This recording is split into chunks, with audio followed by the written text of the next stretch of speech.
Most people get nervous when they present. Fact. The difference between a good presenter and maybe a presenter who's struggling is the good presenter on the whole knows how to control those nerves and how to mitigate them. By that I mean they know how those nerves tend to show for them, and then they can go about helping to hide them, or at least get to a point where the audience don't spot them. And believe you me, an audience probably isn't spotting you as nervous and isn't spotting any nervous tics nearly as much as you think they are. A lot of people say, oh, I'm shaking, I'm shaking, I'm shaking. But you know what? An audience probably can't see it. And even if they can, they don't actually mind that much, because half of them are sat there thinking, thank heavens that's not me up there presenting.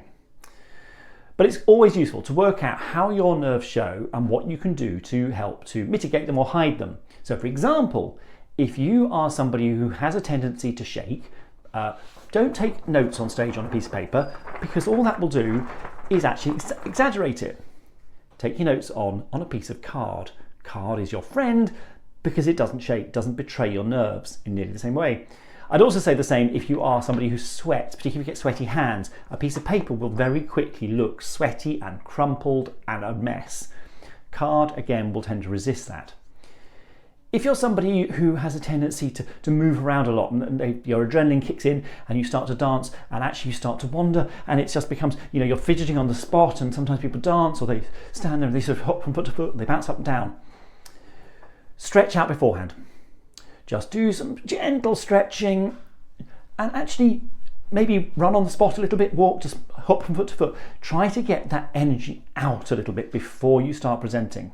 When you are presenting, put your feet maybe not quite shoulder width apart and practice in advance standing still and presenting sort of from the hips. If you're standing up, it means I can turn around and I'm just moving from the hips. It actually takes practice to understand when you're moving and to fight it.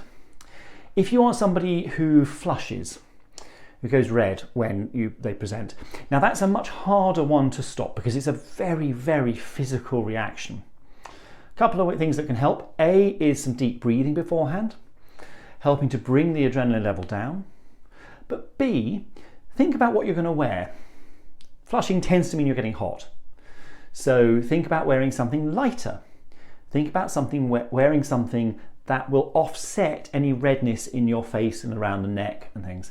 So pale blue is always a good colour because it cools it down. Green can work as well.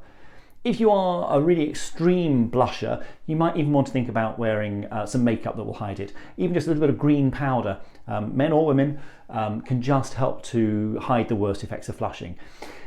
But again, an audience probably won't see you flushing anyway. They won't really notice. They're hopefully too busy listening to what you're saying. So think about how your nerves show and what you can do to mitigate, to help hide them, to control them. Because over time, hopefully you will become less aware of them. But just remember, you are probably way more aware of it than your audience are.